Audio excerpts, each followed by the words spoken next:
Hey everybody, good day. Welcome to another exciting episode of the OIG Roundtable. I am Eric Rubenstein, Senior Director of Litigation, Fraud, Waste, and Abuse Support here, and I am joined by my two partners in crime, Wade McFall, retired Assistant Special Agent in Charge from the LA Field Office, and now a manager on our SIU team, and Matt Kachansky, retired executive from HHS OIG, and the retired Northeast UPIC Director, and now our Payment Integrity Director, overseeing all of our payment integrity operations here.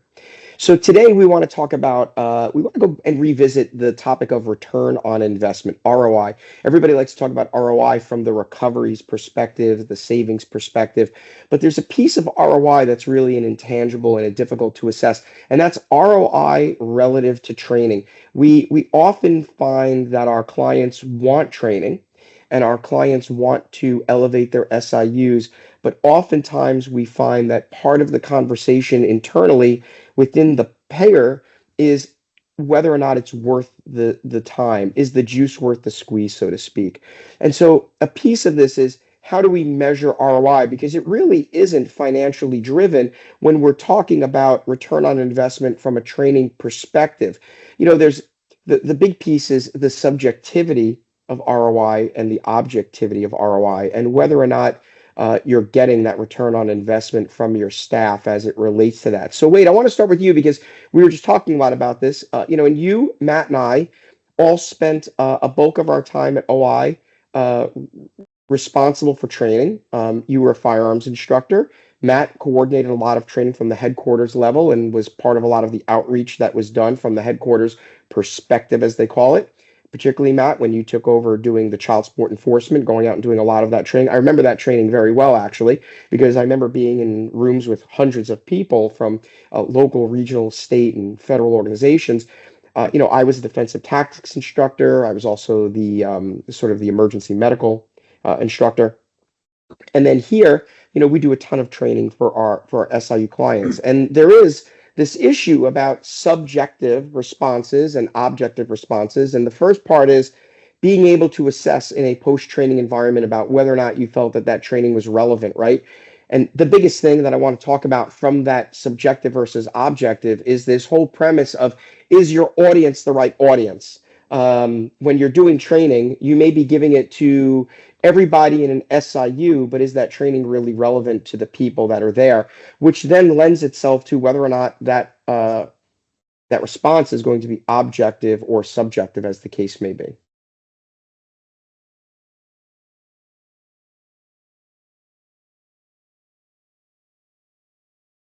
Wade, Was that You a there, question Wade? to me? I'm sorry, I Yeah, missed the sorry. question. Sorry I about was there. I'm sorry. It was about discussing about that subjectivity versus objectivity, but also really the relative point of subjectivity versus objectivity is ultimately founded in, is your audience the right audience? And can they really be objective? Because is the training relevant to the people that you're speaking with? right, and that's one of the things that we kind of look at after training. We typically will have a like a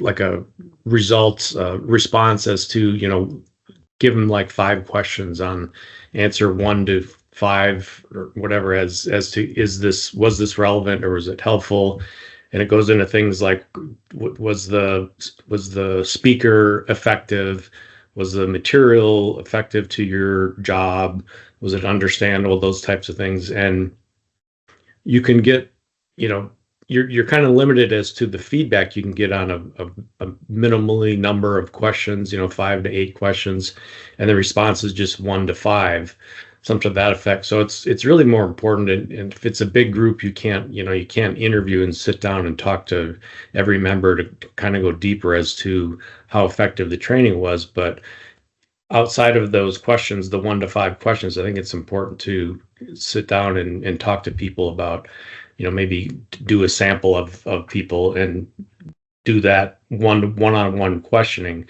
because a lot of the training that we would give now in kind of a classroom setting is different from the training that I used to do, and like probably you, Eric, where you're training the same agents over and over quarterly, where you can actually observe more so, like, if the training was relevant and effective, if there was a certain issue you were seeing in a firearm situation last quarter and you addressed certain things, whether it's malfunctions or just basic firearms efficiency, you're seeing the same students, for lack of a better word, quarter after quarter, and you can kind of gauge, you can see what's working and what's not. Whereas a classroom setting for people that you don't normally work with and you probably won't see them again, it's very difficult to determine if it was relevant, if it was effective, if they got anything out of it, if it's going to help them in their day-to-day job.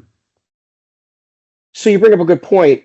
For me, the key word there that you talked about was relevance of the topic. When we're doing some of our training and education here at Advise for some of our SIU plans and clients that we have, one of the things that we do is we have a kind of a kickoff meeting to discuss what are the pain points that leadership sees, but then also what are the pain points that the working investigators see, because those may not be aligned.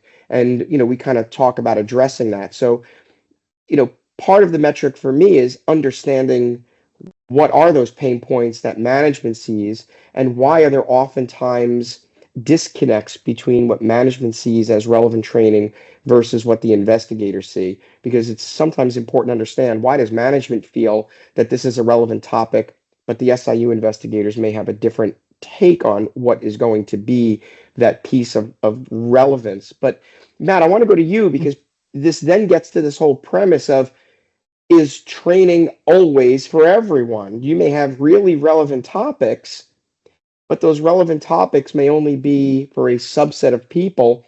And we have this happening specifically with one of our clients where we have spent some time with the leadership and the managers and the supervisors and provided them with very different training than we did the line investigators. So training may have a relevance to it, but the audience may be wrong. Correct. Yeah, and that's why going to your point, it's so important to meet with the target audience beforehand to find out what are their training needs, what are the things that they want to learn more about, what are the things that are causing them issues in their work, what are their roadblocks, and those differ from position to position, from level to level, even sometimes from person to person. And while you can't tailor a training regimen to one person, you can try to make it tailored to a particular group. So if we're talking to investigators who are new versus investigators that are experienced, our training is going to be different. It's going to be touching on things that are relevant to them so that they find it worthwhile, which is part of some of subjective ROI, as well as something they can use in their everyday work that's going to make them more efficient and more effective, and then having an impact on the objective ROI, the actual return on investment, the proceeds of the job. Going back to that Operation Restore or Operation Save Our Children, the child support one, we were going state to state, bringing in and meeting with the individual parties involved. Federal prosecutors, state child support agencies, the investigators, the data analysts, all of these people, and we were bringing them together in one room and then tailoring the training to them. What did they need to know? New laws have been passed. Let's go through those laws, go through the evidence needed, the elements of those laws. What is the investigative process? What is the administrative process that the state wants you to follow? What are the court orders? What are the paperwork? What's the document flow? All of that stuff, state by state. Each training was different because each state was different, but we had to tailor it to the audience and then bring in, to Wade's point, the right people that are going to benefit from that training. Yeah, I mean, if you're sitting in a room of people and you're talking to a bunch of data analysts about something that's not involving data analytics, you've got a bunch of people who, in about 15 minutes, they're all standing up in the back of the room eating hard candy and pieces of chocolate to stay awake, right? Because they haven't embraced the training. I think, and when we talk about ROI in training, because it isn't necessarily a financial measurement, it's really more about operational efficiency, that the training, if it's good training and you've been able to measure operational efficiency, the great example is if you have an investigator who was only able to handle 10 cases, but from training and education and confidence building, which is really a very important piece of the puzzle, you've given someone the confidence to handle more work. You've essentially created an ROI. Maybe you don't have to hire additional people. Maybe you have people, because of that greater amount of efficiency, they're able to do more work in a more timely manner. And so ROI is an intangible because it's not financially driven here. Your ROI is, are you opening cases faster? Are you closing cases faster?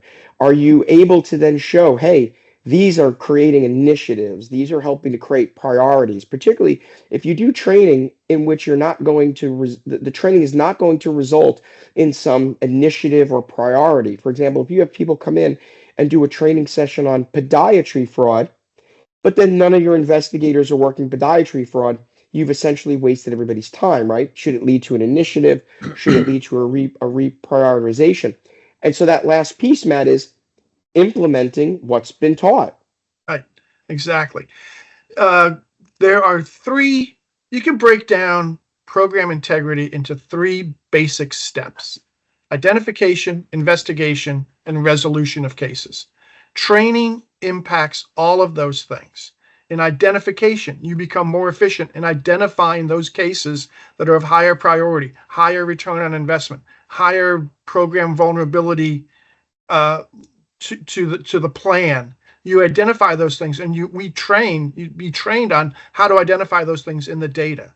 Investigations, you talked about investigative efficiencies. Talk about, we bring in, the training talks about how to do better interviews, how to review a lead, how to research those leads to get to the bottom of the policies, to be able to effectively and efficiently triage those cases and investigate them.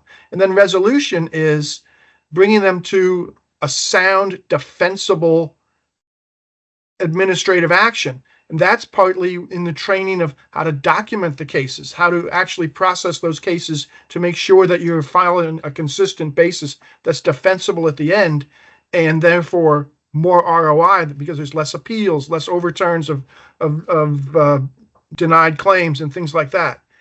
And then the bottom line, the implementation, is the most important thing. If we train and they don't do it, the training has no impact then. The ROI is negative because you've used a lot of time training, and then it just goes to naught. One of the things that should be done is to measure that ROI is you do quality assurance checks afterward. Are they following the training? If we did training on documentation, you check the case files 3 months, 6 months down the line. Are those case files, is the documentation improving?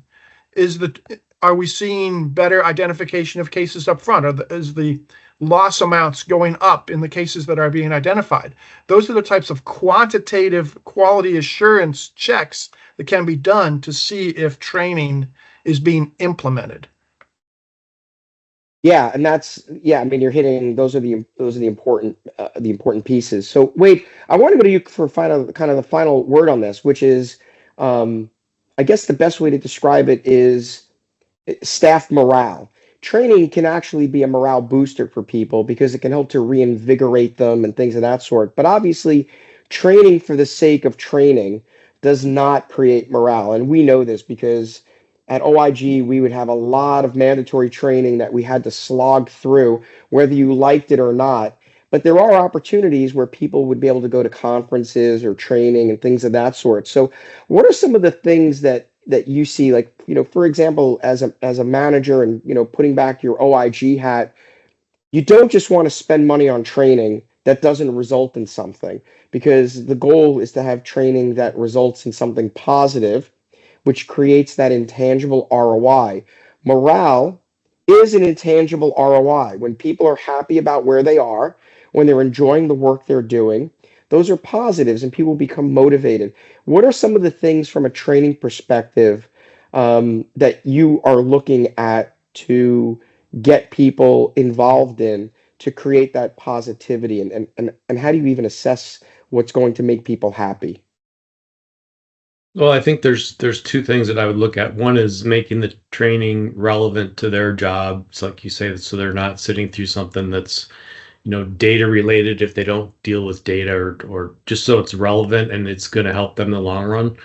But I think the other thing that I think is often overlooked is a lot of these conferences, You're sitting in a conference room from 8 till 4, and then a lot of the learning comes after 4 o'clock because you meet with other colleagues, outside of your office that you only get to see maybe once a year, twice a year.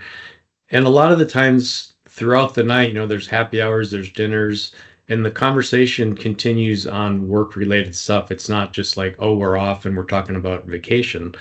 So I think a lot of, and often at those conferences, you get a certain number of people who don't get that element of it. They don't get that. And at 4 o'clock, they go off on their own and they have their own dinner, or they go watch TV and in the hotel room.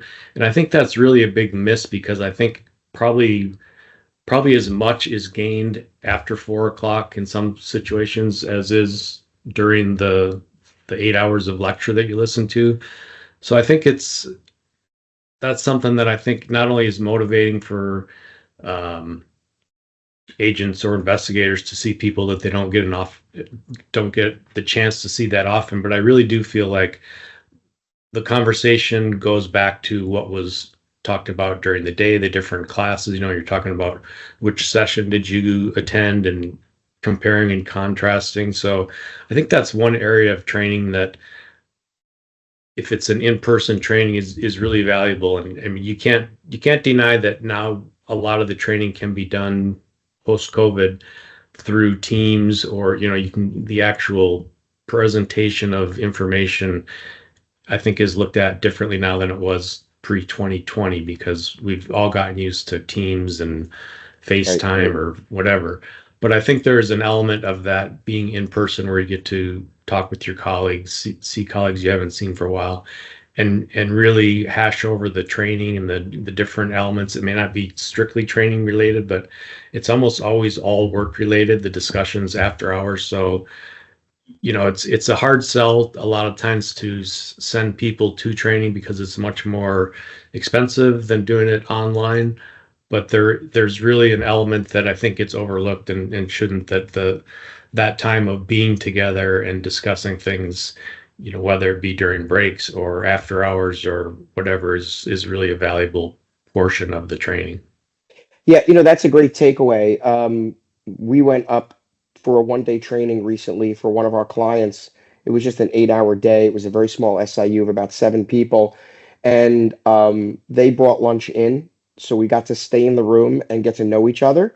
And most of the investigators were working remotely. They just don't go to the office other than for meetings and training. So it really gave them an opportunity. And we went out for a happy hour and dinner afterwards. And there were a few people who were planning on going home at the end of the day, and we convinced them to come out for a little bit. And at the end, they said exactly the same thing. They said, we got to speak to, our coworkers a lot more. We talked more about cases. We talked a little bit about the training, and that collaboration of that after hours or that lunch break, it really did give people an opportunity to feel a little bit more motivated. The interesting thing about this plan is that they have a new SIU director who's only been there for a year and hadn't really interacted very much with the staff, because they're kind of all, kind of remote. And this gave them an opportunity to be with their new SIU director in person, with us as the vendor, and then themselves. And it does create a, I guess maybe it sounds a little cheesy, but an esprit de corps, right? It does boost the morale when you're amongst people, like-minded people doing, the same thing. So the training environment helps to definitely foster that. So look, I think the overall takeaway is that when training comes up, is everybody thinks in terms of dollars, and I get it, right? It's all about recovering money, and plans are all about recovering that money from that payment integrity perspective. But you always have to think about the non-financial piece, which is the intangible value that comes from having a well-trained group of people who are motivated to do the work that they've been hired to do, right? Just, someone showing up to the office for 8 hours with their feet on the desk surfing the internet doesn't mean that they're productive. It just means that they showed up to work for 8 hours, right? And there's something to be said about that. People need to be self-motivated to be able to get the job done. And training can oftentimes help to foster that. Oftentimes plans have, and states have, requirements for SIUs to have a minimum number of hours of training. You want to make sure that that training is valuable and relevant particularly when you're given the opportunity to have hours of training outside of mandated training, right? The HIPAA, the privacy, the security, and all of that. You want to make sure it's all relevant and it's timely and based upon actual experiences that lend themselves to future success. So, ongoing conversation. We have these conversations more often than I ever thought we'd have them with some of our SIU clients. It amazes me how many of our SIU clients and how many plans reach out to us and are interested in training, but they have to sell it up their leadership. And it's always about what's the ROI going to be for that training. I think it's an ongoing discussion. So we'll keep it up, and we're happy to talk to all of our clients, our potential clients, prospective clients about our views on this and come up with training that works for you. We do these customized trainings for our SIU clients. It's nothing is cookie cutter. We don't think that works, and we've been pretty successful with it. So as always, it's great hearing your perspective on things. I enjoy the time we get to spend together. So, and for those that participate in our trainings and those who get our newsletter, we appreciate your input. We appreciate you following us on LinkedIn. As always, you can get our newsletter. Just go to our website, advizehealth.com. Sign up for our newsletter right there on the splash page. Follow us on LinkedIn. We've got some really good LinkedIn Lives coming up over the next month. We just had a great one on lab fraud schemes with Lyra Champagne, and Mandy Berg did a great job. We've got some really good ones coming up over the next few months, and looking forward to seeing those. And again, as always, we're looking forward to interacting with all of you. So again, thanks for tuning in, and we'll see you on the next OIG Roundtable. Thank you. Thank you all.